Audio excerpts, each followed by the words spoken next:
forget all you know about podcasts. We welcome you to an experience uniquely different. Please join us for our coverage of all entertainment on the fringe of society. The candles are lit, the lights are down low. It is now time to welcome our host as he steps up to the pulpit. The sacrifice has been prepared for the midnight black mass.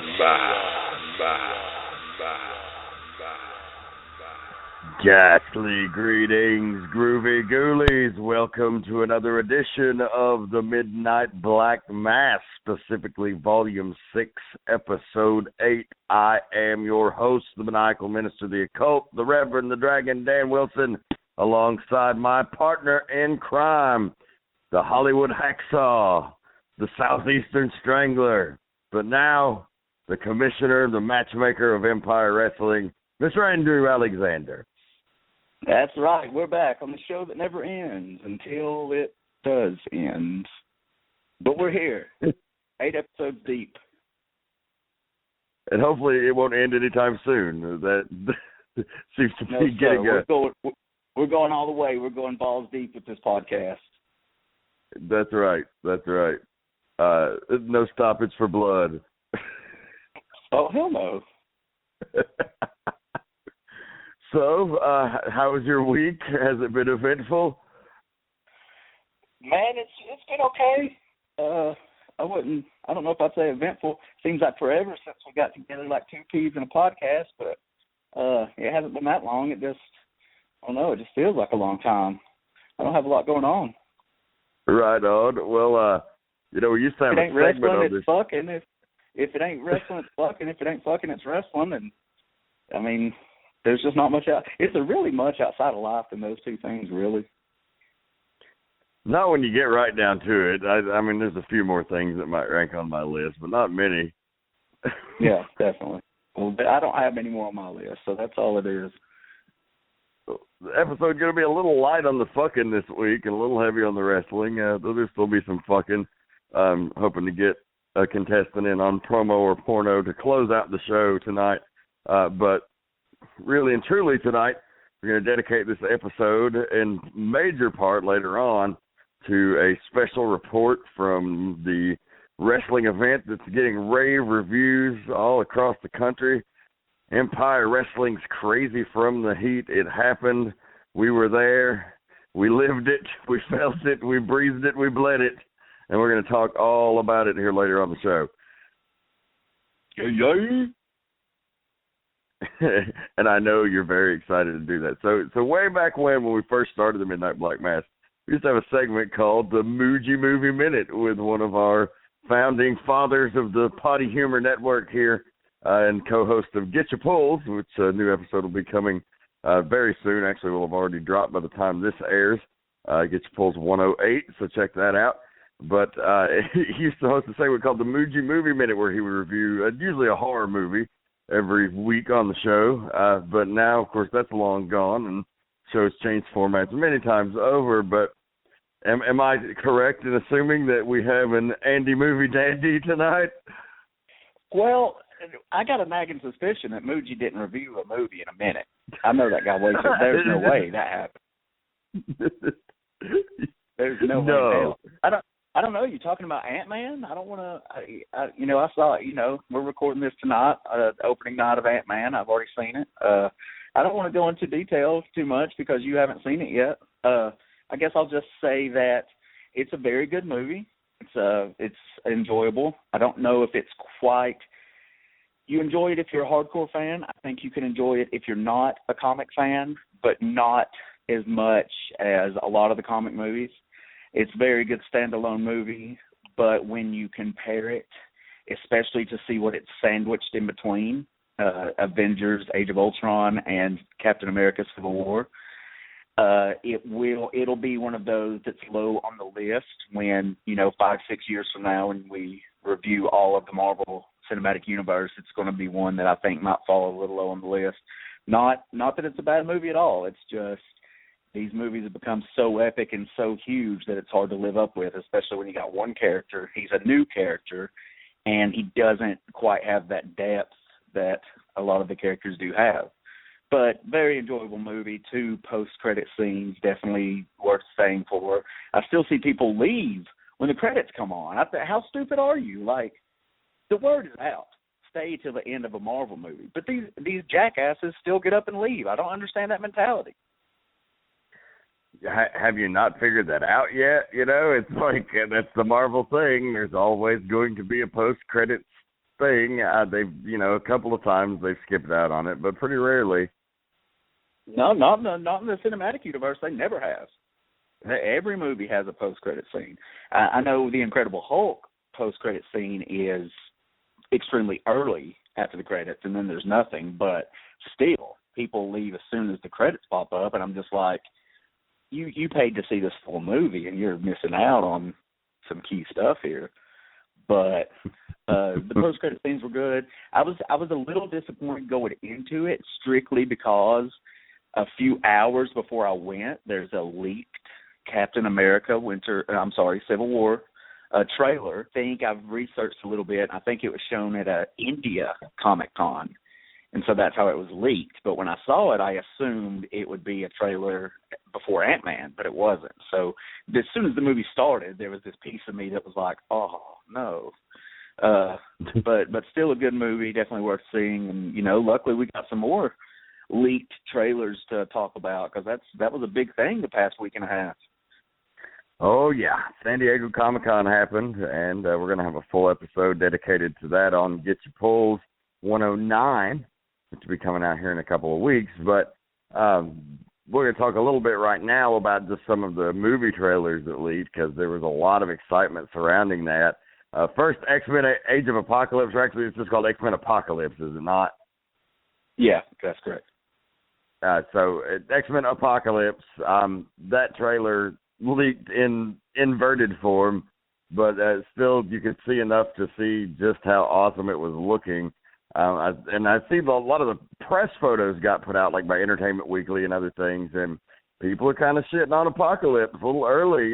You know, I don't know why the fuck he's so tiny, but I think the costume's pretty accurate.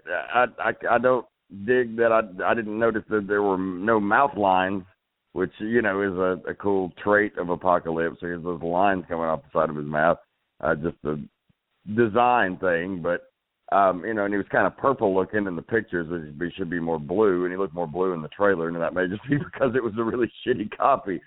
But I don't know. What do you think about all of the hubbub about Apocalypse looking shitty? I did see that today because of that Entertainment Weekly cover, which I actually shared because I got so hyped about it. Mostly because of Psylocke, because she looked identical. Like, I mean, she looked as close to Psylocke as you could possibly get. And Olivia Munn seems like a good choice. She's got some chops behind her. She's not a brand new actress, but she hasn't been anything huge, so this is a good breakout role for her, I think. But I don't hate on the Apocalypse because here's why. For starters, we've seen one picture in a second in a trailer, so it's a little too early to freak out. And two, okay, Apocalypse was huge. He's just larger than life. I mean, he's a massive character, and he can really change the sizes, all of these things. Okay, no one on the planet really can play that Apocalypse and that come across in a movie. It's just not going to happen. It's too big. You would have to CGI the whole character, and I don't know if that's the way to go, really, by CGIing an entire character for a key character, I should say. You know, Hulk in the Avengers CGI, but it spurts. Now, Apocalypse, say he changes sizes or something like that in the movie, that would be CGI, and then you would get that visual that you're used to seeing. But for him to be, you know, kind of a normal-sized man, and with the costume that we barely saw, I don't think it's a problem. Let's at least wait till we see it to kind of pass judgment. But I think fans may be being a little too unrealistic when they want exactly what he looks like in the comics, because he doesn't look what human could play him? You have to get a bodybuilder type that can't act. You know, we had Thanos in Marvel, and he was mostly CGI. Now he's been around really a whole movie, so that's going to be interesting to see. And like I said, I thought the costume looked great. He was just strange, looking very small, but like you said, one of his powers is his shape-shifting ability and his ability to control his mass and shit. So I'm sure that he'll be able to increase in size and everything. But also, it's Sophie Turner, Sansa Stark from Game of Thrones, is Jean Grey, amazing. Bald Charles Xavier, like fucking Mohawk Storm, Archangel, like so much fucking awesome shit. The most, I think we've discussed this before, but I grew up on the X-Men cartoon that still holds up. You can watch that cartoon now, and it's so enjoyable. This already, because I think we've discussed it, in our personal lives, not on the podcast, but I've wanted, and obviously these movies are balls to the wall. They're very comic-like, and the X-Men movies have been, but, even when X-Men started, the uniforms with the solid black, they weren't very cartoony and real to the comics. They tried to make them a little more realistic, which is odd, seeing as it's about mutants and things like that, but they still try to go for this realism. And I've wanted just a hardcore X-Men movie where it's just ridiculous shit, and I pictured Apocalypse as the villain. I pictured Apocalypse as the villain and just going out, and where they have costumes that are just like they have, and that's what we're seeing. Already, this has potential to be my favorite X-Men movie, hands down, because of the characters, because of the villain. You're still getting Magneto. The most underrated X-Man, not that she's great, but I just love from the cartoon, and they're bringing her in, and she's got the jacket, she's Asian, and the whole thing. Jubilee finally appearing in the next. The daughter of Bret Hart. The daughter of Bret Hart. That's right, exactly. And she just looks so accurate. Plus, my favorite decade by leaps and bounds also is the 80s, and that's where the movie takes place. So you're going to have a lot of scenery and shots that just kind of have that cool look that I personally love. And then, like you said, Jean Grey, excellent choice. Mohawk Storm. Rumors of Wolverine. Rumors of Gambit appearances. Bald Professor Xavier. The Magneto costume is changed a bit. Looks updated. It looks cool. And the guy who plays the younger version of Magneto, I don't know his name, but I think he does a great job with that role. Michael Fassbender. He's great. Yeah. Yes. Psylocke, again, I mentioned. The Jubilee looks amazing. Quicksilver's back. Archangel, which we haven't seen, another one of my favorite characters, and he's supposed to have this badass wingspan. That got me even more excited. I'm already really excited, but 2016 is just going to be so awesome for comic book movies, and that's going to be one leading the charge. Yeah, and then Batman vs. Superman, everybody in the world has talked about that, so we won't spend a lot of time on it, but it was awesome. It really took me from the hype level of, man, I really want to see this movie, to I fucking have to see this movie. Oh, yeah. I was definitely excited, but as you know, I'm not I'm more of a Marvel guy by far, but I do love Batman. I do enjoy seeing, I've enjoyed hearing what they were going to do with, Lex Luthor, Superman, all these things. But seeing the trailer, you're right, it was just like, holy shit. They're kind of doing some different stuff with Batman. They're not playing off of the old movies. It's just like, here you go, you know who he is. Which is fine. At this point, everybody knows Batman. Everybody knows the deal. So it does look good. It looks very interesting.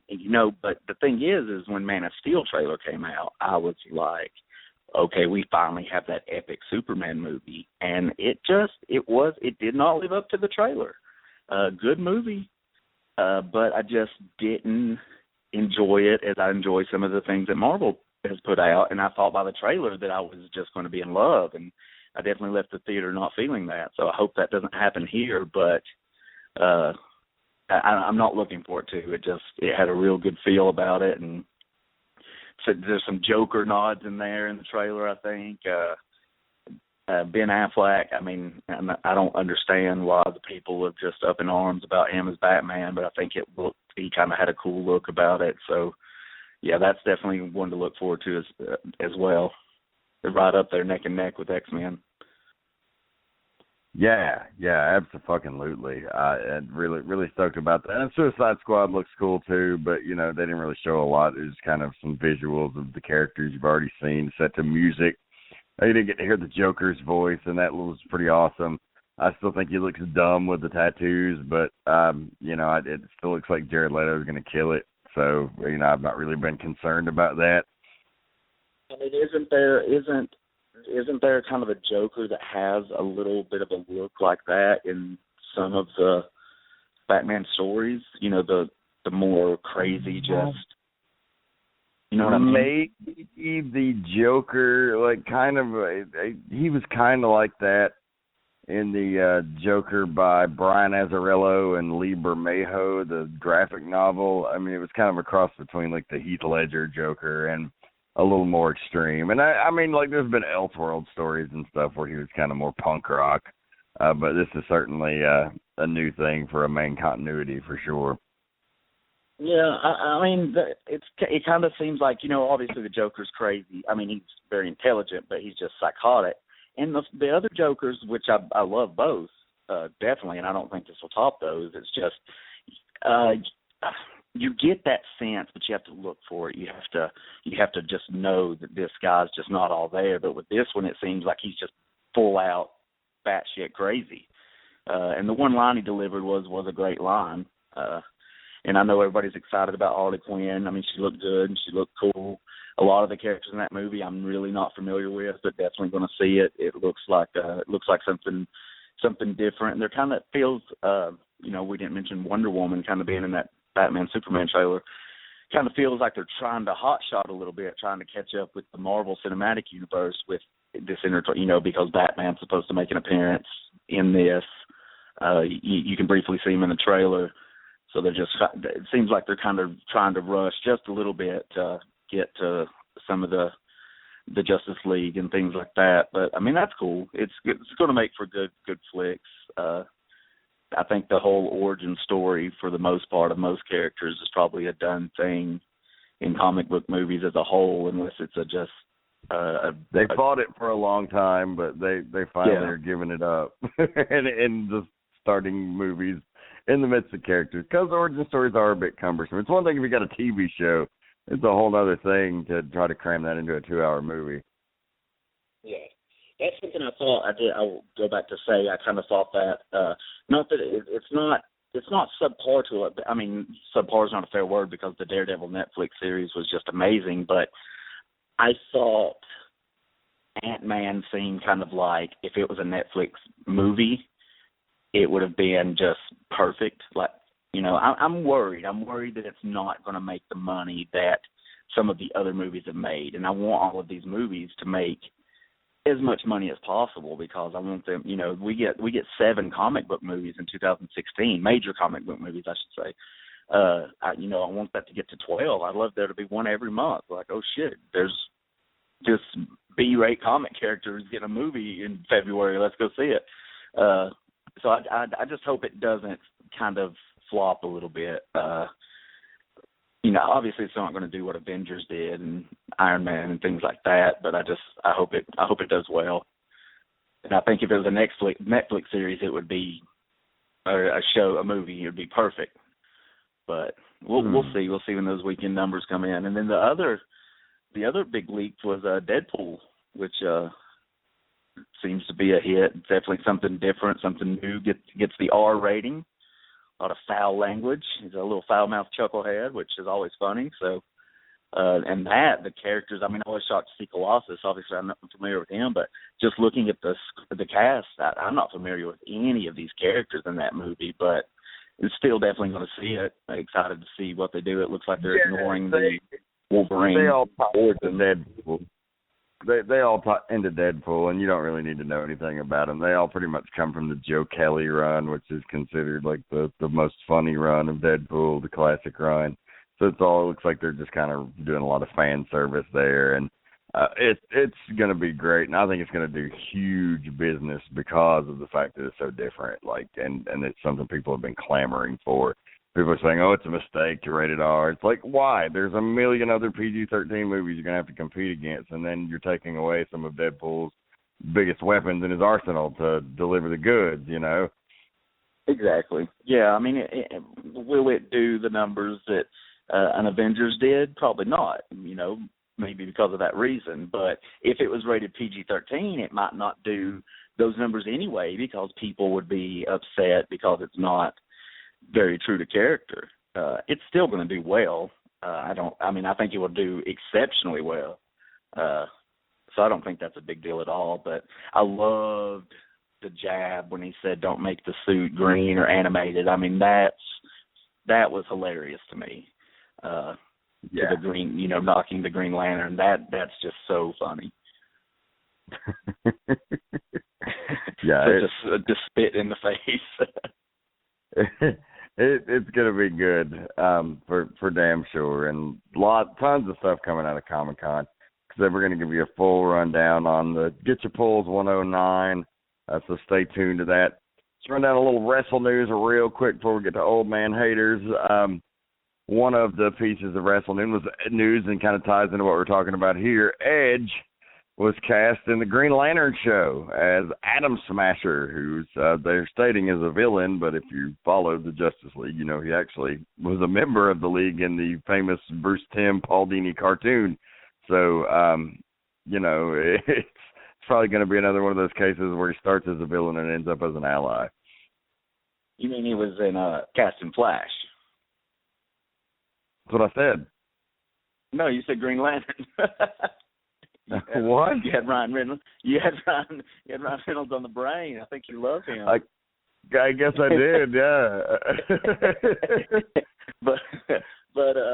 but while you're busy man crushing on Deadpool, I'll talk about the Flash a little bit. I think that's awesome. I didn't even get that news. I got a random text from our buddy Kyle Matthews saying, "Do you think Edge will be good in Flash?" And I was like, "What the hell are you talking about?" And I look online and I was like, "Yeah, I think he'll be great." I've never watched him on Haven. I know a girl who loves that show and brags about him all the time. Says he's just great on it. So I think this is awesome, and I hope it's not one of those situations where it's kind of a one-episode thing. I hope he turns out to really get some airtime because I think that's just great mixing the worlds we love so much. And Edge, definitely a great performer. One of the best of the modern era, arguably the best, really. And then he's a comic guy. He's got love for that stuff. So I think he'll work hard at it, and hopefully it can turn into something, at least, a reoccurring role. Yeah, that's huge for him. Good for him, and good on the Flash because you always get one of the boys on a big show like that. That's good for wrestling and good for them and good for everybody involved. And like I said, the character, I think he'll start out as a villain and probably become a member of their de facto Justice League there. Ultimately, if they stay true to the comics, which they generally have, that's my favorite thing about the Flash. Actually, is that they just fully embrace the ridiculousness of the comics, and it's so comic-y, and it's everything people told network shows not to do when relating to comic shows 10 years ago, and they're just fucking doing it anyway, and it's just such success, and I love that show. It's funny, we talk about the show is supposed to be entertainment on the fringe, and we've always covered comics, and they kind of still were when the show started, but God, they're anything but now. I mean, you can't fucking turn your head without seeing something comic-related. Oh, it's a big thing. I mean, even and I don't mind. That we've discussed before. People getting upset about the Star Wars thing. People getting upset about new fans of it. It's kind of great. There's going to be people that only look at the films and only kind of know about that, which is fine. But this is opening up millions of new people probably that see this and like, okay, I want to know more. And then they're going to comic shops, or they're looking online and they're researching and kind of digging in. I know I grew up a fan of the cartoons, the Iron Man and Fantastic Four, Spider-Man, X-Men, all of those shows, the Batman animated series. and toys and video games, and had some comics, but I was really into the other stuff. And I know these movies have made me a bigger comic fan for sure, to where I'll try reading some new things that maybe you suggest or Muji mentions and stuff like that. And I think that's happening all over the world, but especially in the States, where it's just opening up a whole new audience to comic type stuff. And geek is really chic right now. It's just in. Yeah, and it ain't gonna last forever. So everybody that is bitching about, oh, how all my stuff is now mainstream, trust me, I've been there. These things, they pass, and so enjoy it while it lasts, because you can get the shit that you like in a much more accessible fashion. And trust me, you'll long for the days of the convenience of not having to track each and every little thing you want down online because the local stores and stuff don't sell it. Just enjoy the ride while it's here.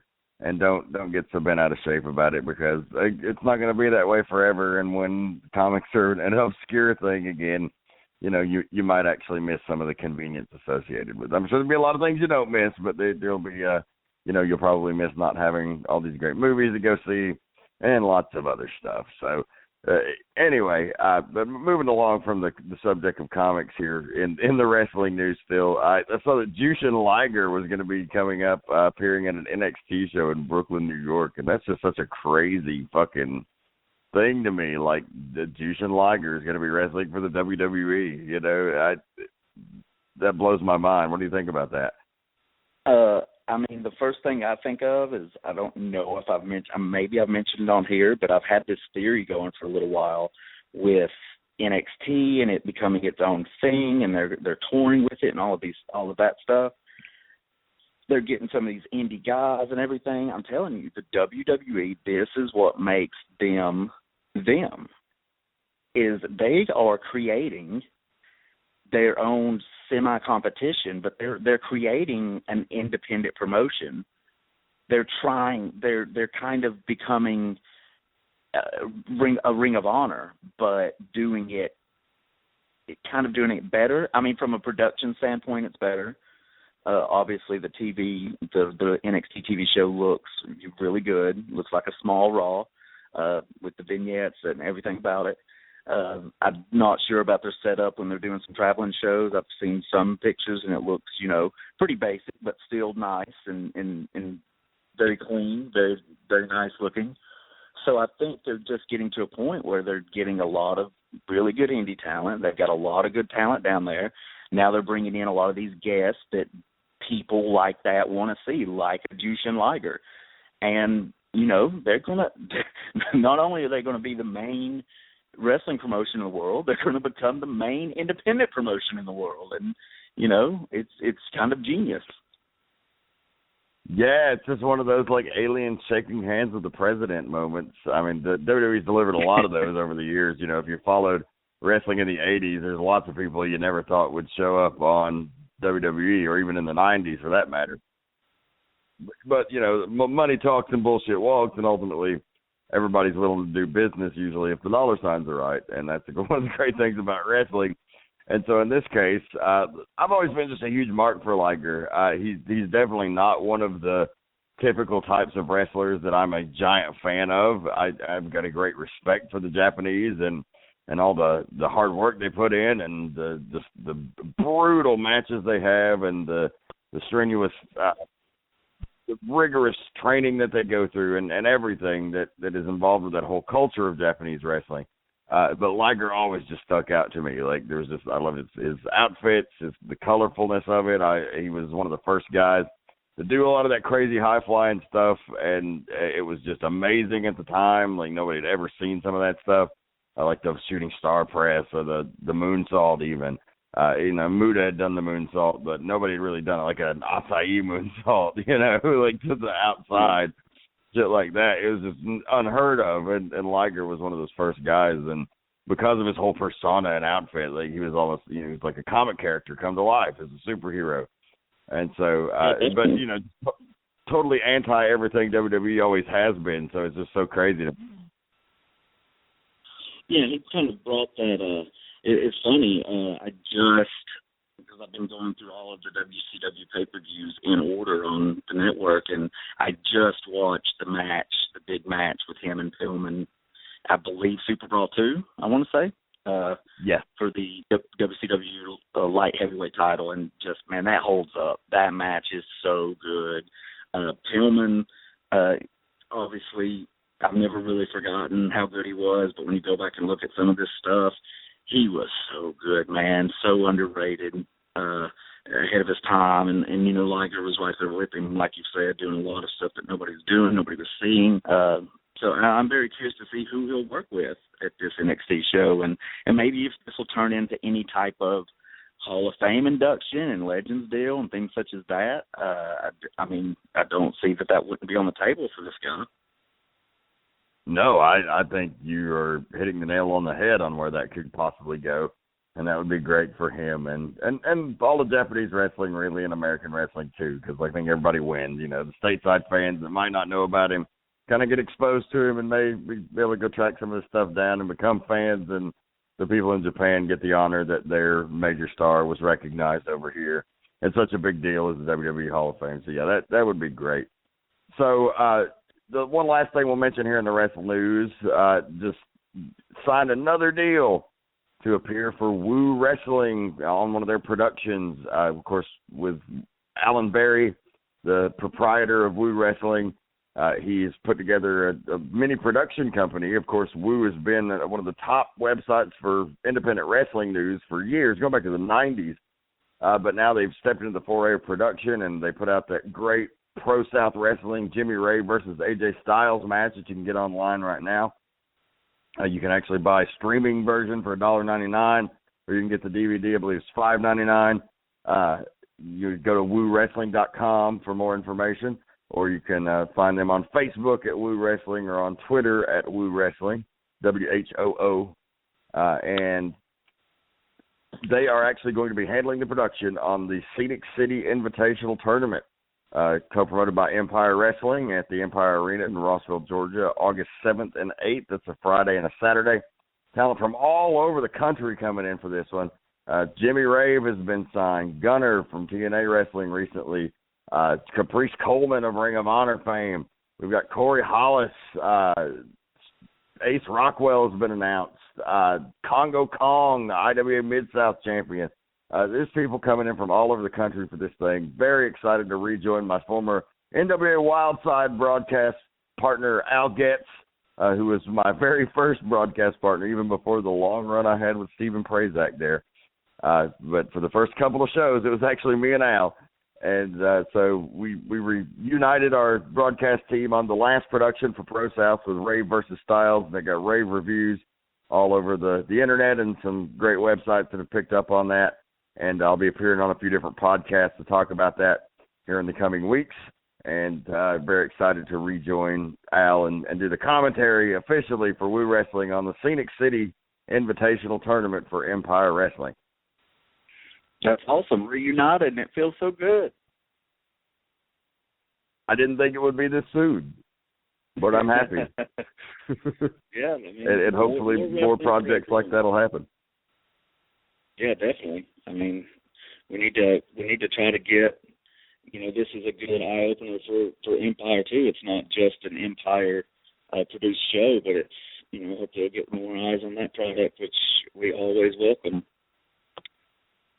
Hell yeah, absolutely. Well, we're going to take a little break. We're going to come back. It's time to hate. It's Old Man Haters coming up on the Midnight Black Mass. Old man, why do you hate everything new? Partly because I don't understand it, and partly because fuck you. It's time for Old Man Haters. What's wrong with you? It's either this show or indigestion. I hope it's indigestion. Why? It'll get better in a little while. Welcome to Old Man Haters. And this is where it's time for us to hike up our pants, get a little surly, and bitch about what's crawling up our ass. And today, what's crawling up my ass? My topic is called I hate that superheroes aren't real, to keep with our comic book theme here, because, of course, today it's not often our little town of Chattanooga, Tennessee here gets very much publicity. We're actually the subject of a giant national news story today, even warranting a statement from the president, because some fucking asshole went on a shooting spree on some Naval Reserve bases or facilities here in town, ended up killing 4 people, had the whole town on lockdown, people terrified, everybody like calling their families and shit to make sure they're okay. And that just fucking sucks. And, you hate that Batman or Superman or the Avengers aren't real, and that it's only fantasy because that's where those guys are needed. But there were some real heroes in the local law enforcement today. They were commended by the FBI and other parties for their response and being able to take down the killer and neutralize him, which is cop speak for putting one in his head. And they fucking, probably took care of a situation that could have been a lot worse. But, we're just talking about fucking extremism here on the show in the last couple of weeks on Old Man Haters and just bitching about why does everybody have to be an extremist. And here you see another fucking example of that shit going horribly fucking wrong. Not all the details are out, so, don't want to speculate. Some are saying it's like a terrorist attack linked to ISIS, and that would be fucking crazy because you expect that to happen in a big city, like Atlanta or New York or what have you, not little fucking Chattanooga. But, or it could have just been a lone guy, maybe disgruntled with his job or, maybe just delusional in his own right and fucking thinking he was helping the fucking terrorists when he really didn't have any affiliation with them. I don't know. But just, man, I just wanted to bitch about that for a minute because it made for a fucking stressful day, especially when you work downtown. Yeah. Man, I saw that and,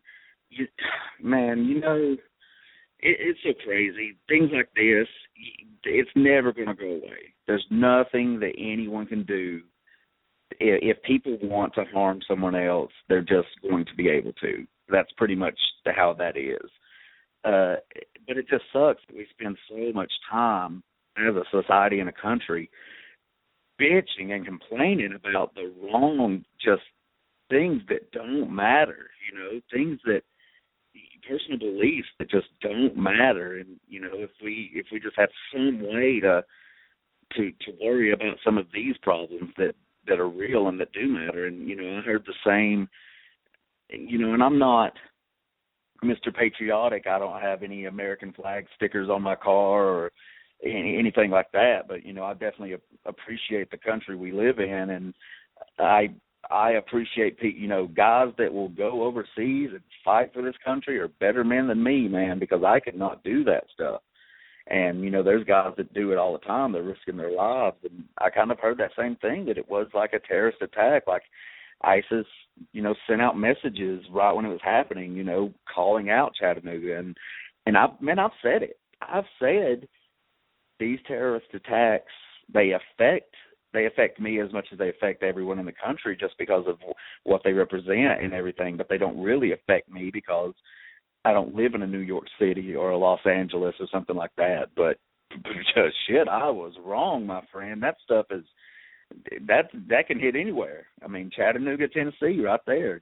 People think it's just another, a shooting because those things happen too, and it's kind of just nowhere's off limits. But if it does turn out to be a real kind of a terrorist attack, that's just insane to think about, that the small town that has that, now has that stigma, has that where people will be worried and people will be scared to go to work and leave their kids at school. And it's just ridiculous. It's so crazy that something like that happened. It's so sad,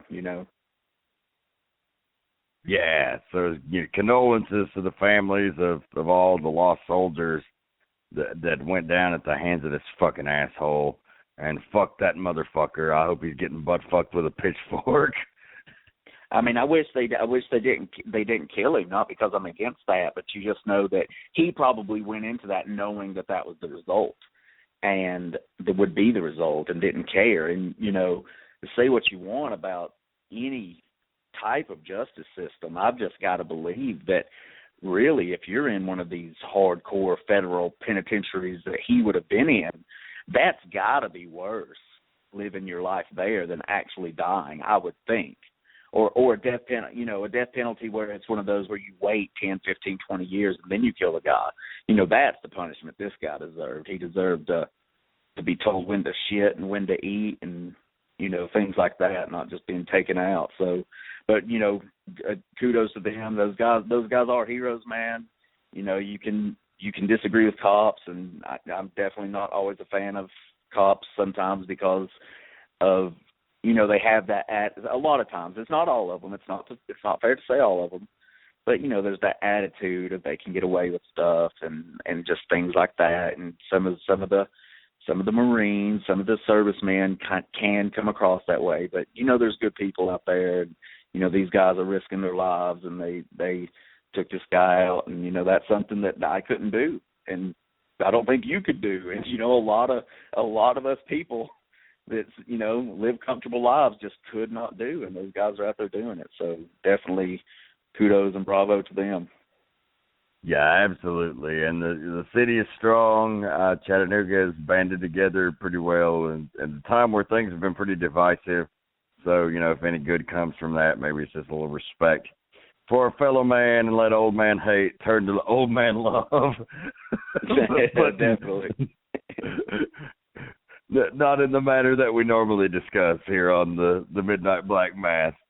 So I know that was a pretty heavy rant. Did you have anything you wanted to add separate to that? Man, I thought about that too, and I thought about the controversy that we've had lately with the rebel flags and the Bruce Jenner. He just won a big award, a Courage Award, and I know that's just a topic people are upset about, because there's men like these local men in Chattanooga that probably won't get kind of the dues they deserve outside of Chattanooga for what they did, and he's winning a Courage Award. Not that he doesn't deserve it, but you got to look at these guys too that risk their lives, and they're not even getting paid what they should. I know what some of these, what an officer makes or a firefighter makes, and it is not what they should be getting paid for their job. It is not, where are our tax dollars going if we can't afford to pay these guys a little bit more? And I was with my little niece today, and she's 5 years old, and I saw a truck with 3 rebel flags in the back, and I was like, look, rebel flags. Just she didn't know what was up, but she did. She's like, I told Mommy to get one of those for her car, and she said she might just get a sticker because she didn't want that big flag. Like, how's a 5-year-old going to become aware that these flags that everybody's flying is now a thing, and that's something that we should do?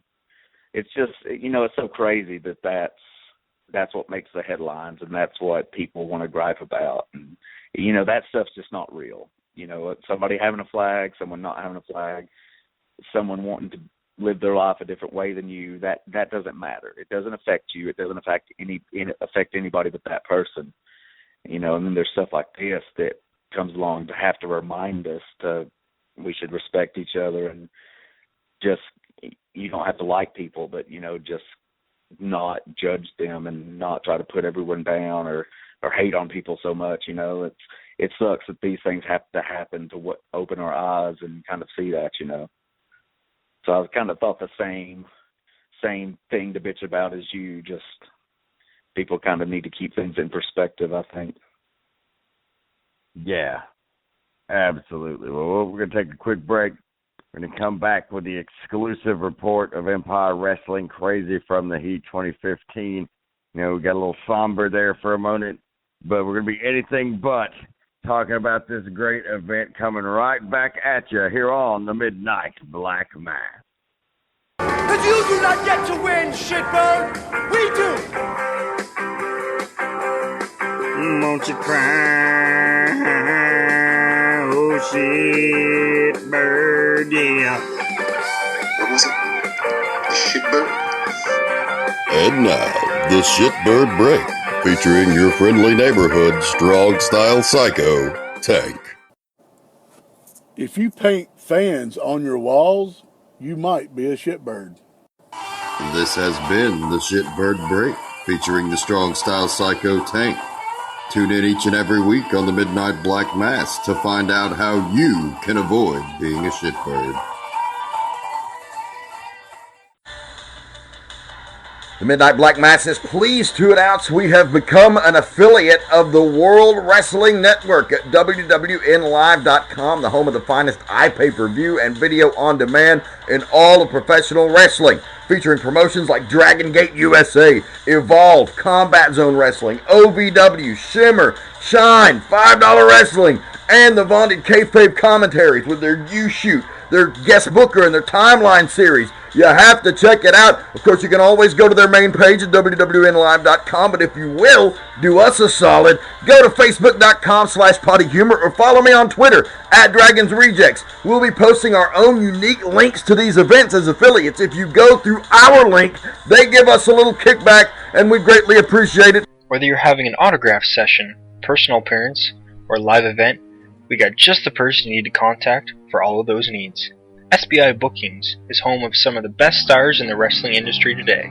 They provide you with the best talent this business has to offer, from Kevin Nash, Larry Zbyszko, Scott Steiner, and many, many more. So who will you contact next time you're planning an event? The men of SBI Bookings. Check them out at sbibookings.com. Wrestling fans, Anarchy Wrestling television tapings are the second and fourth Saturdays of every month at 4236 Level Grove Road in Cornelia, Georgia. For more information on Anarchy Wrestling and on the shows, to watch the television product, and a whole lot more, go to anarchy-wrestling.net. That's Anarchy Wrestling, the second and fourth Saturdays of every month in Cornelia, Georgia. Where can you find 24/7 pro wrestling, MMA, talk radio, and more?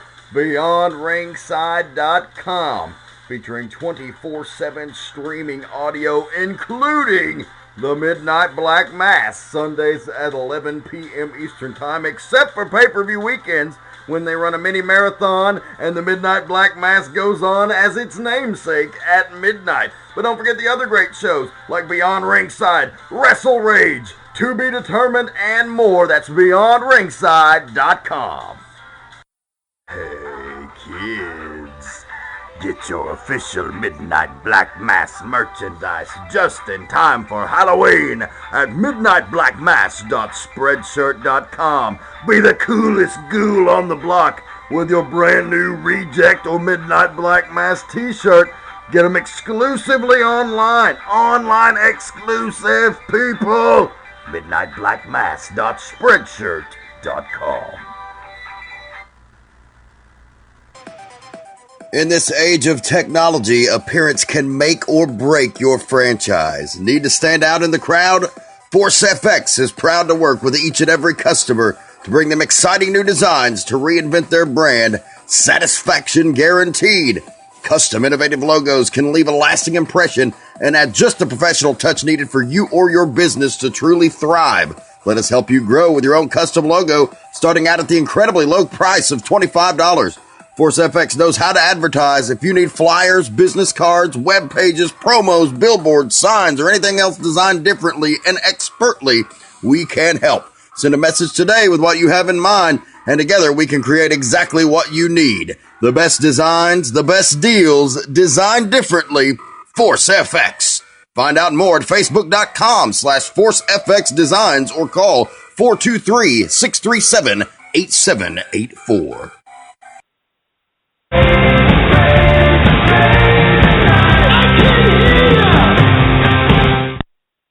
That's right, it's time for the Crazy from the Heat 2015 special report here on the Midnight Black Mass. And boy, it was a hot night in the old town, that's for sure, both literally and figuratively. I think I lost a good 30 pounds up there in the booth, sweating my ever-loving balls off, and I lost my voice, that's a first, in quite a while. Just screaming my heart out, calling those intense matches. What a night. Yeah, man, I was really happy with the show. I mean, it was so hot. It was hot, hotter than hell. in that building, but man, the crowd was wild. They were with it, and we got through it, and it was another great mega event from the boys at Empire. I thought definitely proud of the showing that everybody laid out there. Absolutely, and don't be Mr. Humble yourself. It was a great lineup there by the matchmaker extraordinaire. Even had some celebrity guests in attendance. We had, of course, the one and only Larry Goodman of GeorgiaWrestlingHistory.com, who is one of the most respected reporters in the region for many years, and he came up to cover Crazy from the Heat, and even YouTube sensation all the way to Tosh.0 and around the world, the crying wrestling fan Dave Wills came by to say hello and was just very impressed with the whole Empire presentation. Yeah, he told me that Empire was real to him, so that's all I need to worry about. That's a ringing endorsement if I've ever heard one. Definitely. So the event kicked off. Of course, the big video production. One of the things that Empire does, head and shoulders above a lot of other independent wrestling experiences, is that video backstory. It gives you the recreation of on a small level, as you said, like something you would see on television. You get the fans caught up with all the great video packages by the Empire production team, which you can certainly find on YouTube. You can find them on the Facebook page. But again, Facebook.com/Empire Wrestling. They have all the great videos leading up to Crazy from the Heat, as well as the big intro piece, and just give you a little bit of a taste of what you might have missed there to get you caught up on everything that's going on leading into the big event. Yeah, I mean, I don't recall ever. I mean, maybe some of the larger independent promotions in the country use some things like that, but I've never seen an independent promotion that wasn't kind of a nationally known thing like a Ring of Honor, use that.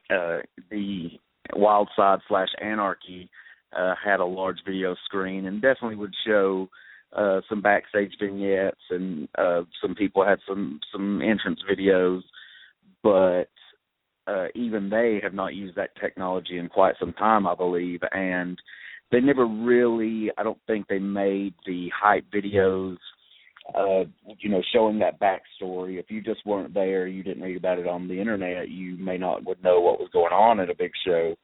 But we try to tell as much of a story as we can with the video package to, and try to cover at least a little bit of every match on the card, just so people can be caught up and have a feeling that if they miss something, they know what's going on, what story is trying to be told, and things such as that. And then also on the pre-show, we always try to give one match, to kind of break up the videos. And we always try to. I don't just send out a couple of guys that nobody's ever heard of on the pre-show and make it a good match. And this pre-show featured Empire Tag Team titles on the line with the Double Dragons, the champions, defending against Team IOU, Terry Awful and Nick Iggy.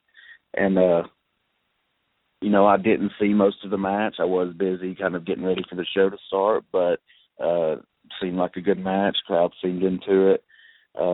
Both teams are just awesome. The Double Dragons have come so far since Empire opened its doors.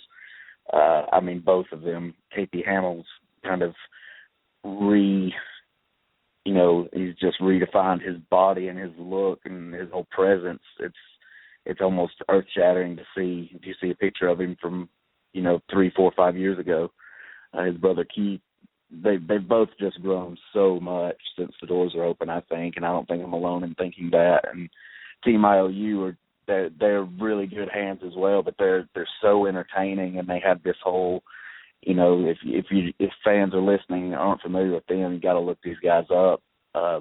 They're in the Southeast, so at a lot of shows, and even go up north a little bit. And their name's Team IOU. Nick Iggy, Terry Awful, got a great character, a great sense of how to get over. They can walk into a new promotion, and I'm sure they can get over the first night, and that's always a tough thing to do. Yeah, absolutely. Both of those guys have been former guests here on the Midnight Black Mass, so you can check the archives for great interviews with both of those guys and great insight into their lives and how and whom they were trained by. Some very interesting stories there you definitely want to check out. As with the Double Dragons, and remember, be careful what you call them because they don't like being called by those English names. Though the media still persists in calling KT Hamill KT, he prefers to be known actually as Kintan Han, his Korean name, and his brother is Keith now wants to be known as Hao Kai. But more importantly, don't you call him Chunky Dragon because that apparently really gets under his skin now. He almost took my head off for even suggesting it on the live Midnight Black Mass. So these guys, whole new attitude, whole new mean streak coming into this match. Now, of course, I've been on vacation. I took the Revs wild summer vacation away from wrestling for a couple months. And so I was away and didn't really see what led up to the match here at the pre-show, but it started hot. There was definitely some tension. It wasn't a collar and elbow affair. These guys clearly had some previous tension, so what kind of led up to that? Really, they had a previous encounter, and of course, the Double Dragons, they've kind of, like you said, they have a new attitude, and they kind of use some underhanded tactics to get a win there. And then, they were upset at me because they figured that the Empire Tag Team Champions deserved to be on one of the biggest shows of the year, and rightfully so. But I wanted to put their match on the pre-show and get some eyes.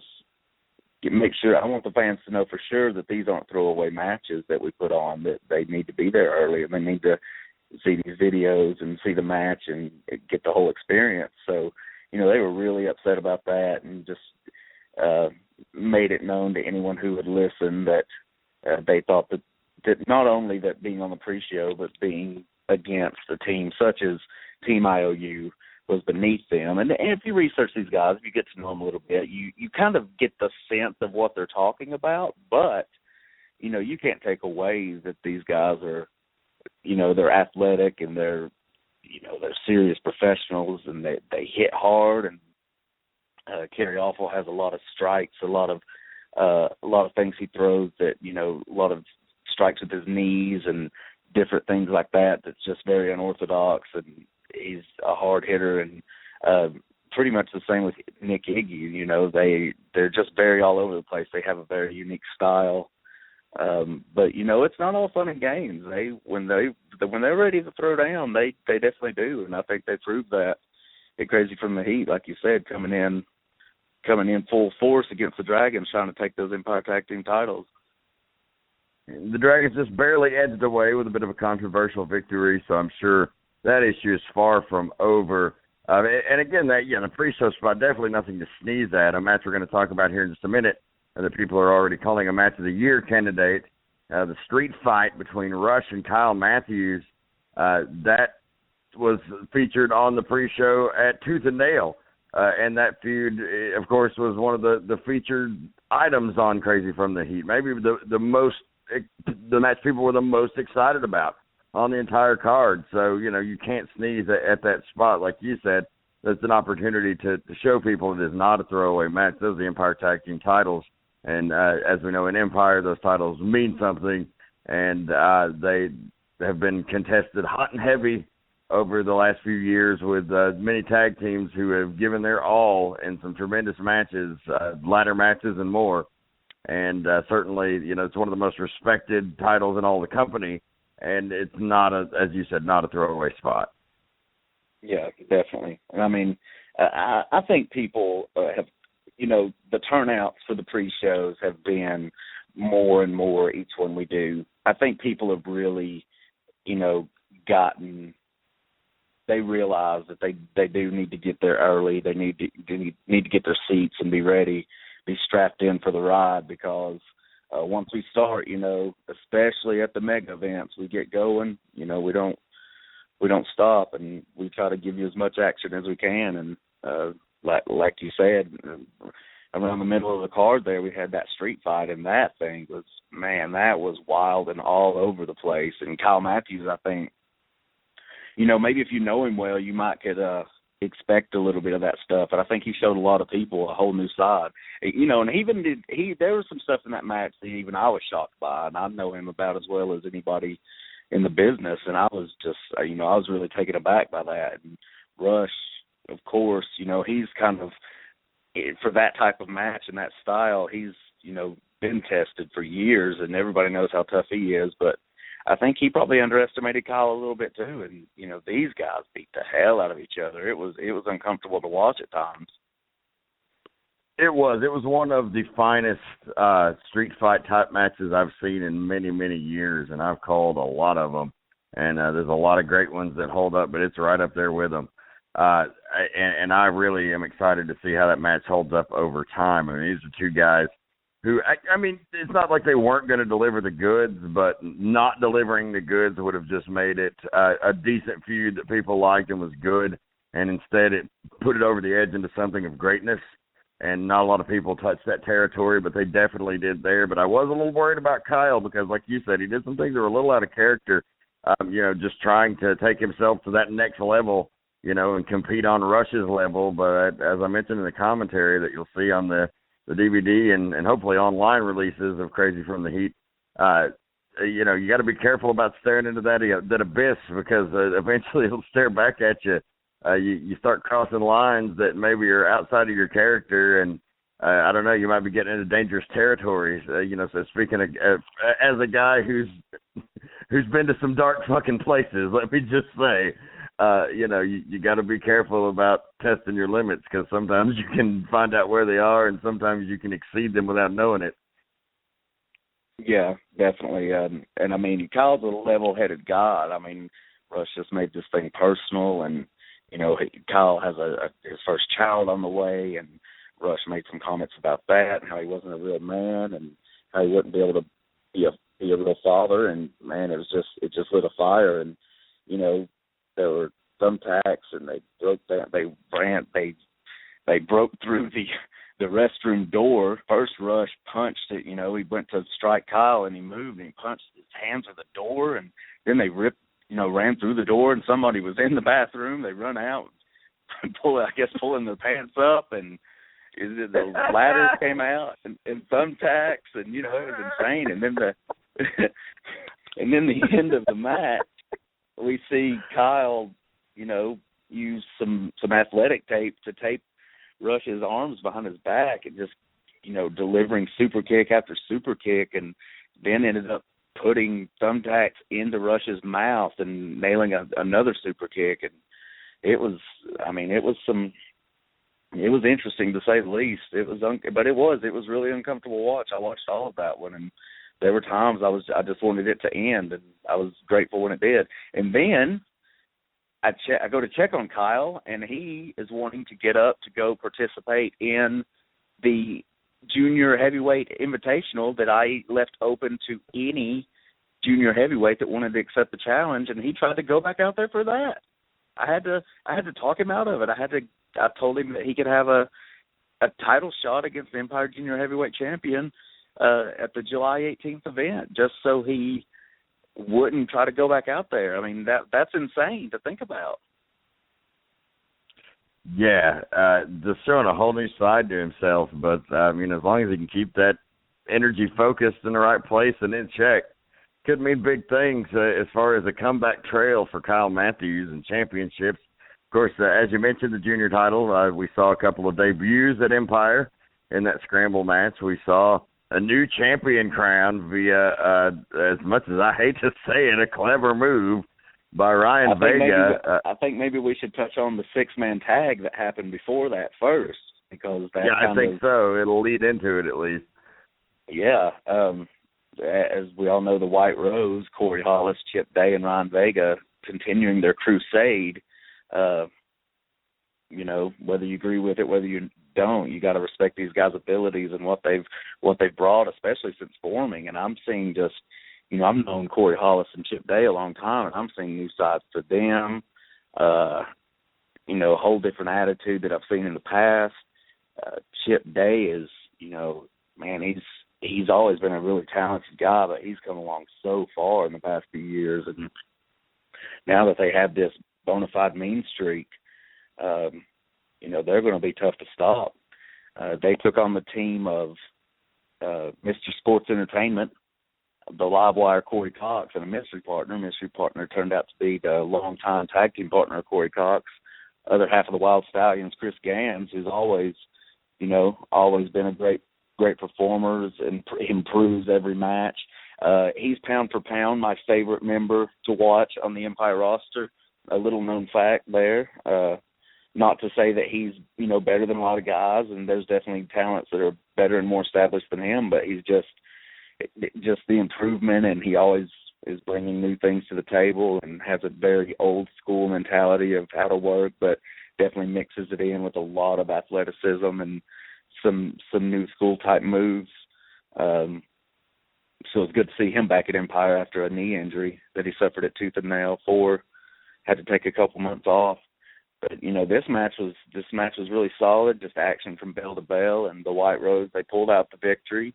And then after the match, they were trying to go a little further and try to further injure Mr. Sports Entertainment, saying that this would be the end of sports entertainment and the rebirth of professional wrestling. Next thing you know, the building goes completely black when the lights come back on. Mr. Sports Entertainment is not in the ring, but the Strong Style Psycho Tank is waiting on the White Rose, and any Empire fan knows exactly what happened there, where they followed Tank to his home and viciously brutalized him and beat him in front of his own daughter, in front of his wife. A real a criminal act, mind you, which Tank, is not the type of guy to call. Tank is an I don't call 911 type of guy, so they're lucky they didn't get shot. But yeah, they are. It was a 3-on-1 attack, so they're lucky they didn't get worse than shot, really. But Tank made his return, and he handed the White Rose their ass. I mean, he plucked all the petals off that flower, if I do say so. He gave Ryan Vega the choke breaker. He gave Corey Hollis spinning back fist and choke breaker. I mean, he dropped Chip Day on his head. He's just demolished them.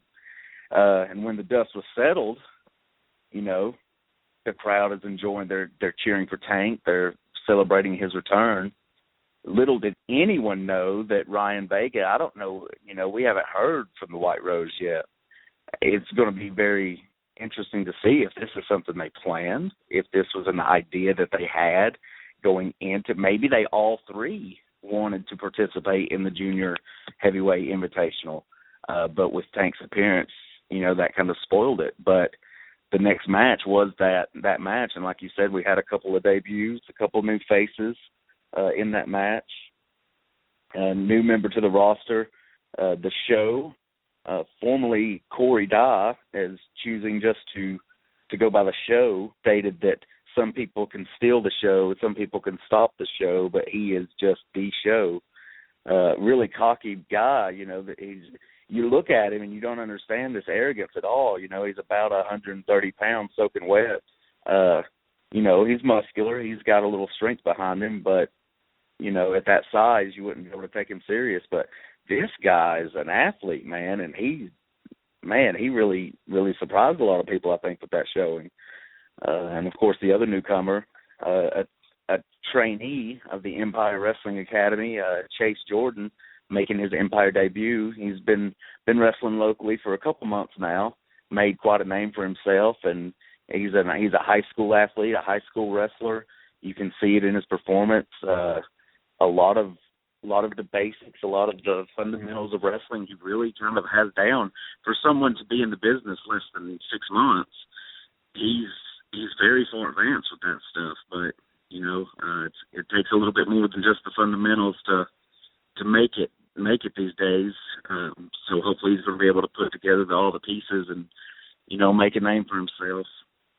But he had a great showing as well. Both of them come up short. And why don't you lay out what happened with Mr. Vega in this match? Well, we had of course the Baniac, crowd favorite, formerly known as Bane Lynch, got knocked cuckoo for Cocoa Puffs and is now just calling himself the Baniac, and he's quite the crazy character with his sidekick, the Muji Bear, and his suspenders and his helicopter beanie and his "Coming to Take Me Away" entrance music.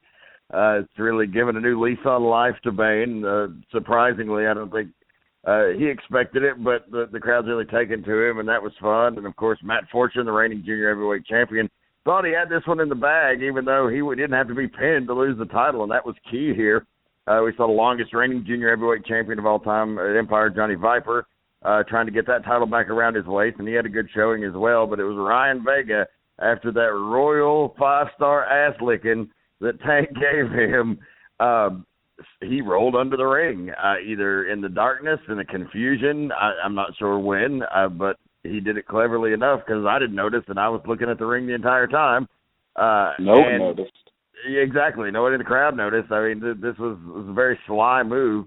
And, of course, he's hiding under the ring the entire time, and so recovers, after a good half hour maybe from the ass whipping, and comes out from under the ring fresh as a daisy and sneaks away the victory and becomes the new Empire Junior Heavyweight Champion. Well, there was definitely controversy to how he won it, other than what you just mentioned, because he wasn't, he came in, he tried to get a quick roll up on Matt Fortune, who was the only man in the ring, and then he started trying to pin everyone. And the other member of the match that we haven't mentioned, Joey Lynch, former Empire Junior Heavyweight Champion himself, he kind of seemed to have this in the bag and kind of was playing spoiler to Ryan Vega's antics, and Vega wasn't getting the easy win that he had hoped for. And Joey Lynch ends up nailing the flipping pile driver onto his own older brother, the Maniac, goes for the pin. Ryan Vega comes out of nowhere and goes for the Scenic City stretch, submission hold. Joey Lynch rolls through and hits the inverted figure 4 on Ryan Vega, and it looks like Ryan Vega is going to tap. There's nowhere to go. The crowd is strongly behind Joey Lynch. Ryan Vega trying to crawl to the ropes, and in trying to crawl to the ropes, he gets his arms barely on the Maniac, who's knocked out by the flipping pile driver, and gets the 3 count that way. So, controversy squared for the White Rose and Ryan Vega, but no matter how, it was just within the rules. It's not like you can say that this man did something that illegal or cheat. It definitely wasn't the most honorable way to walk into a match, by sneaking in after the other guys have been beating on each other for 10, 15 minutes solid. But, the end result is the new Empire Junior Heavyweight Champion is Ryan Vega, and it's going to be interesting to see how this helps their crusade that they're on to save professional wrestling and save Empire Wrestling. Yeah, those guys, now with a little bit of gold in their camp, a lot more dangerous for sure. And, of course, you mentioned Joey Lynch had the belt within his grasp, was briefly champion a couple of years ago, but really has his sights focused on getting that belt back, and he was so close. Larry Goodman called him probably the best-kept secret in professional wrestling, one of the best pure athletes in the Southeast probably, and I'd say definitely the best pure athlete at Empire. He's just an amazing competitor. And the hometown favorite as well, people really wanted to see him win it, but Vega snuck away. Just slithered out of there like the snake he is, and the White Rose now continues their march forward. Definitely. And speaking of slipping away like a snake, kind of someone got the tables turned on him a little bit in the blindfold match featuring Ace Rockwell and Sean Tempers. Oh, that was a curveball and a half. Normally that was a jaw dropper. Yeah, normally you'd expect the Temptation, the founder of the Cabal, and all of these great stables in Empire Wrestling and other places, to have this master plan. He's got Steve Dave. He's got all the pomp and circumstance, no pun intended, at ringside. So you think Tempers is the guy that's going to have some sort of devious master plan. So he's still, thinking that Ace Rockwell is injured. All the interviews we've seen with Ace, he's had his, sunglasses on or his eyes covered. And, we know about the eye injury and just everything leading up into this matchup where Ace couldn't even hold his son for the first time. He couldn't see his son when he held him. And just a lot of emotion tied into this, a different flavor than any match we've ever seen with Rockwell and Tempers. So going to make it an even playing field because Ace can't see. They're going to make it a blindfold match, so everybody's down with that. Now, I'm expecting Jake Roberts and Rick Martel, WrestleMania 7. A lot of pointing, a lot of crowd yelling, because they can't really see each other. There's going to be a lot of feeling out process. It's going to be kind of a slow match, but, it'll be really built around the guy getting that one big bang to knock the guy disoriented enough to pin him, because it's going to be easier to do because he's blindfolded. He's going to knock his equilibrium off. He's not going to have as quick a response time. So that's what I'm expecting here, your standard blindfold match. That's the way it's set up, and that's the way it typically plays out when two guys can't see. But in this case, it was Ace who had the master plan. Ace rips off the blindfold, seeing fresh as a daisy. Now, he'd gotten help to the ring by security previously and had sunglasses on, and they put the blindfold on over him after that. But he rips the blindfold off, can see just fine. Tempers has no idea. He gets disqualified. He just beats Tempers pillar to post all out around the ring. Tempers had brought a walking cane out to make fun of Ace for being blind, and Ace used that to crack his skull open and dig the freaking pointy end into the wound. And Tempers was left a bloody mess. He hit the Aces high on Steve, Dave, and Tempers, and Ace. I guess he didn't care to take the loss there, because it might have been a loss in the winner's purse, and it might have been a loss in the record books. But anybody that saw that fight knows Ace Rockwell won that fight. Yeah, I don't think you can call it a fight, because a fight is when two people have an equal chance of winning, and Sean Tempers just, I mean, you very rarely see a beating like that anywhere. And, this was the longest reigning Empire heavyweight champion, undefeated for 17-plus months. And, man, Ace Rockwell beat him like he stole money from him. It was insane, and you question about guys going to that place, like you mentioned with Kyle Matthews. And, Ace Rockwell is definitely a fan favorite, and he will abide by the rules, and he'll go in there and he'll want to just have a wrestling match and prove who's the better man. But, you can't really fault him, I don't think. Sean Tempers, the accident with the eye and blinding him, it was an accident, and everyone knows that, and you can tell by watching the tape. But the fact that he would never apologize, would never admit to any wrongdoing, that his character or lack thereof just wouldn't allow him to do it, that pisses a lot of people off, and it pissed Ace Rockwell off. And man, he come back with a vengeance. And I don't know if the war's settled on this. Maybe it is. Maybe Ace Rockwell feels that he got his revenge. I think he did. But who knows what Sean Tempers is thinking now? Because like you said, he was a bloody mess, and Steve Dave tried to just get in the ring to stop Rockwell, and he dropped him on that stack of dimes he calls a neck. And man, I would be surprised to see him in the upcoming weeks. Yeah, that's interesting. Like, it's gonna be one of two things. Tempers is gonna come back and do something really bad to Ace, because we know his character and we know what he's certainly capable of when provoked. Or he might just not show back up. Yeah, I mean, there's a sense of pride. Sean Tempers' wounds, they healed. The next day, he knew he had been in a fight. He was probably sore, but you get over that. But your pride, when you not only just lose a match, which he didn't lose, he won the match, but I mean, he got his ass handed to him.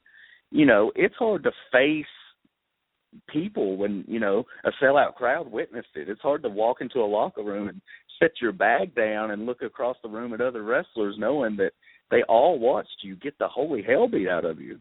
I mean, this wasn't a wrestling match. This was just, Ace Rockwell just gave him a taste of his own medicine. So, yeah, it's going to be really interesting to see what happens. Personally, I think I would just take a little time to get my composure and come back and just move on and try to get back in the title hunt and not make a personal beef with Ace Rockwell anytime soon. But that's me. Yeah, that kid cat might not want to stick his hand in that garbage can no more. That's all I got to say about that. So we covered everything except for the title picture. Am I correct, or am I leaving something out? No, big, another piece of revenge, another big match. maybe it could be argued it was the second highlight of the night. You could probably argue that it was the highlight of the night. Oh, Really. yeah. I'm leaving out a big one. I'm sorry. Yes, that was a great match. Continue. The Youngbloods and the Hatriots, this thing has been going for, it got hot and heavy at Tooth and Nail 4 back in April, but it's been going longer than that. The Hatriots, let's call a spade. People refer to them as racist, and I honestly don't think they're so much racist as they just dislike everyone. They find something wrong with everyone.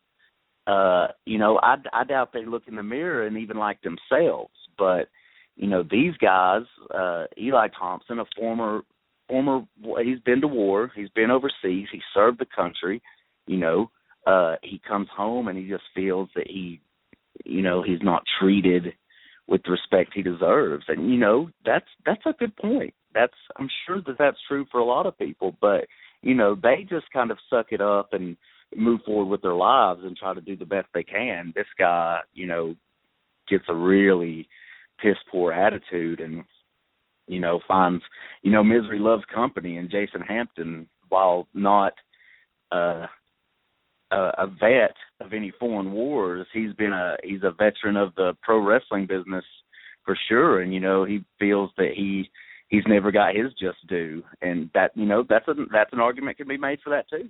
This guy's been around a long time, and he's a skilled performer. He doesn't have the traditional wrestling look now that a Joey Lynch or a Matt Fortune or a Gunnar Miller would have, and so he feels that that's held him back, and that's very possible. But I think you got to look in the mirror. You got to take responsibility for your actions, but these guys have just been on tear, and what they did at Tooth and Nail 4 to the Youngbloods, Spoonie Mac and Big O, Octavius Black. Let's just say it. They hung them. They put noose around their neck and hung them over the top rope, and it was despicable. And I fired them for it. The next time they were in the building, I fired them face to face, and the Youngbloods, they begged me. They would not leave me alone. They would not let it go. They begged me to rehire them. They had to get their revenge. And the only way the Hatriots would agree to even come back is if I gave them a match where the only way to win was to hang your opponents. They wanted to do it again. They just wanted to insult them. And, man, they put up a fight. It wasn't one-sided like the Rockwell Tempers affair. They definitely got their licks in, but, man, the Youngbloods didn't come to play, and, including bringing baseball bats and, these guys like to go out there and wrestle and perform and give you a hell of a match, but they showed up crazy from the heat, ready to fight, and that's what happened. It was amazing. Yeah, it was the best showing of either two teams to date in the ring. I think that something that's kind of been lacking from those guys in previous outings was real passion. I've never really felt it. They felt sometimes like guys going through the motions, and there's something about that hanging and the embarrassment and humiliation that the Youngbloods felt that lit a fire underneath them, and they came back. And when they were lighting up the Hatriots, of course, it woke them up, and they delivered in kind, and you had one hell of a fight where you saw a team not only get their revenge over a very despicable and horrible and tasteless act, but they also rose up and I believe kind of cemented their place on the roster, and not just on the roster, but moved themselves up a notch on the tag team ladder for sure. Yeah, definitely. They try to have that style, like I mentioned. They just want to wrestle, and they want to have the best match they can and prove that they're great athletes and things like that. But I think they need to tap into this mean streak more, man. And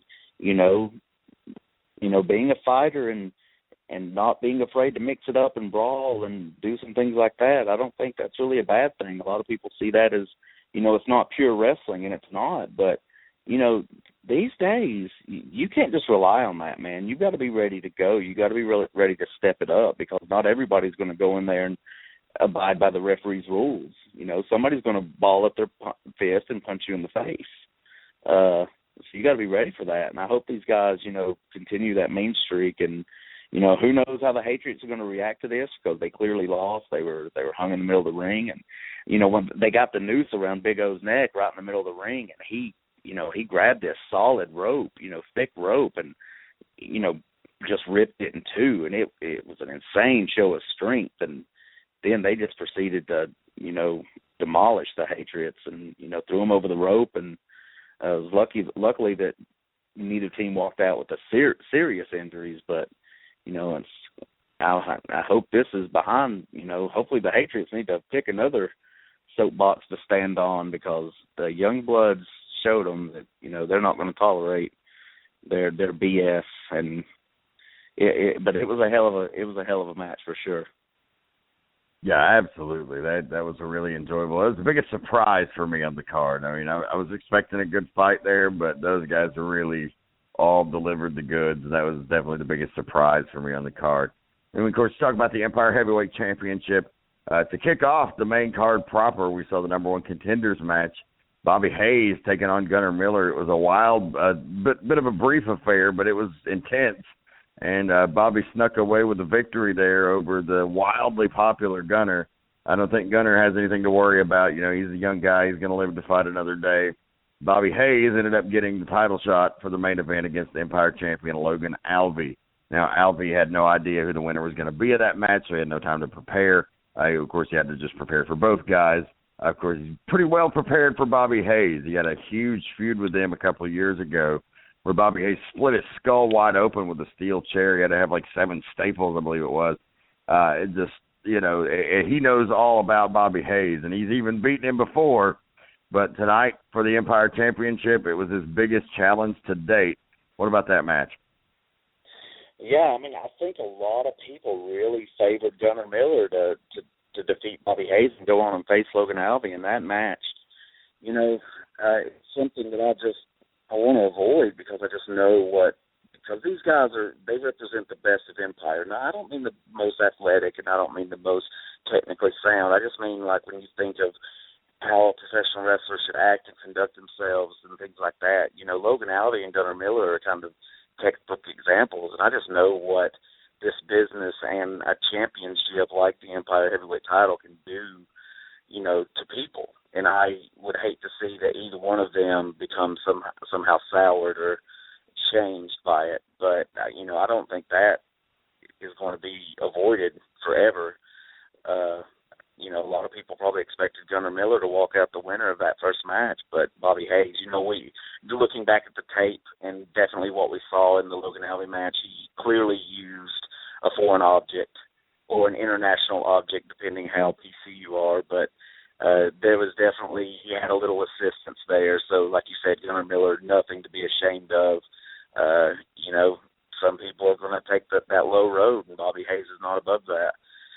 He tried it in the match with Logan Alvey. He actually did Logan Alvey's trunks, and Logan got the win, hit the adamantium slam, got the 1-2-3.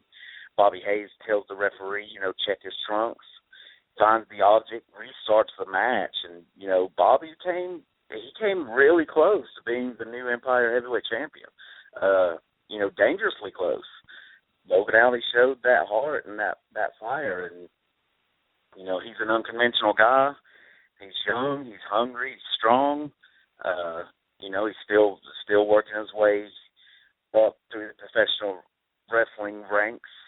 But, he's made it to the top of Empire, and he doesn't want to give that up anytime soon. And, we saw a pretty wild feat of strength, Bobby Hayes being on his knees, and Logan Alvey just reached down and jerked him up into the adamantium slam and dropped him and got that 1-2-3 and, still champion. I haven't heard from Bobby Hayes. I figured he would have something to say, some excuse, some fit to throw, but it hasn't been the case so far. So, I think Logan Alvey's going to just move on to the next challenger, and, we got Chasing the Grail coming up in November, and we'll have the Chasing the Grail tournament to crown a number one contender, former winners being Sean Tempers and Joey Lynch. We know what happened to both of those men in their chase for the title, but I think it's going to be really interesting. It's going to be an interesting time for Logan. I think he's finally realizing that target on his back, it don't go away, and everyone wants what he has, and they should. If they don't, they shouldn't be here. Absolutely, and we're definitely going to see what kind of challengers are going to be lining up for Logan now. We're almost out of time here. Unfortunately, we're going to have to cut promo or porno this week due to time constraints, but we'll get an extra filthy edition ready for you next week and be back with a great contestant for you on promo or porno. But final question before we go. It's something that has to be addressed, and because we pull no punches here on the Midnight Black Mass. And there was somewhat, not with the live crowd, I don't think, but online, and I don't think so much as a negative, just as an observation, that the Alvey versus Hayes match was maybe a bit of a down-paced match compared to what they'd already seen with the street fight and the Hangman's match. So with it being just a pure championship match, it was not the spectacle, should I say, that some of those other things were, and therefore, I think a long 3-hour-plus event in a hot, sweltering arena, the people are going to eventually tire out, and I think that may be what we saw there. But, they didn't turn on them, which is good, but what were your thoughts about some of the reaction to the placement of that and the crowd reaction? I think the bottom line is the crowd being tired. I would have liked the show to have gone a little bit shorter. I'm more lenient on the mega events as long as we're out by 11. Usually we try to wrap the show up by 10, but, if we go a little over, but, by 11 at the absolute latest, and it was pushing that. But as far as it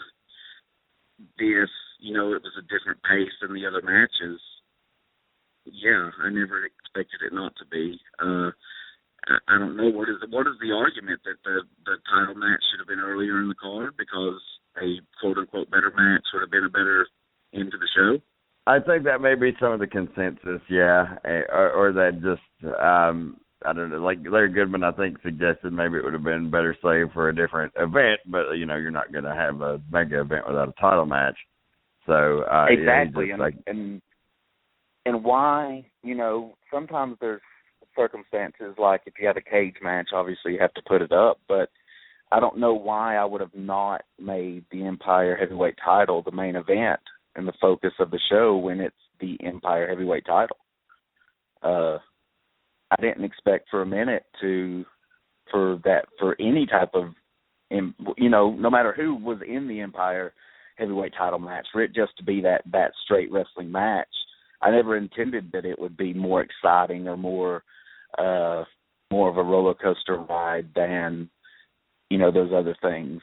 The story there is the fight for the championship between two men who want to be champion. And sometimes, especially when maybe you don't have a seasoned performer, which Logan Alvey clearly isn't, but, sometimes that doesn't equal the same excitement that a ladder match or a cage match or a street fight or a hangman's match will, where there's brawling through the crowd and, a lot of fighting, a lot of violence, the blood, the weapons, all those toys that, the main event wouldn't have to use. But my only regret is I wish the show could have went a little shorter. I wouldn't change the placement of any of the matches at all. Right on. Yeah, I agree. I think it was just a burnt out crowd, and I think like they did turn on a more harsh crowd. Or if Logan wasn't working, I think the crowd would have shit on him, and they definitely didn't. They were still behind him. They were just fucking exhausted. So there was it wasn't as much noise. I think that match goes 20 minutes earlier, it's a whole different ball game. Simple as that. I would agree. Yeah, it had to be. There had to be a point where that building was 100 degrees. I was beyond covered in sweat, and I didn't even. Oh yeah, it literally was crazy from the heat. Yeah, it was crazy from the heat. But we're out of time, man. We are out of time for this week's edition of the Midnight Black Mass, extra long edition reviewing Crazy from the Heat. But we'll be back next week. Thanks for joining us, Andrew Alexander. This is the Rev Dan Wilson. Keep one foot in the gutter, one fist in the gold. Good night. Yeah. This has been a production of the Potty Humor Network. Find us online at youtube.com/Potty Humor or subscribe to us weekly and never miss an episode by searching Potty Humor on iTunes or Stitcher. Thank you for listening, and good night.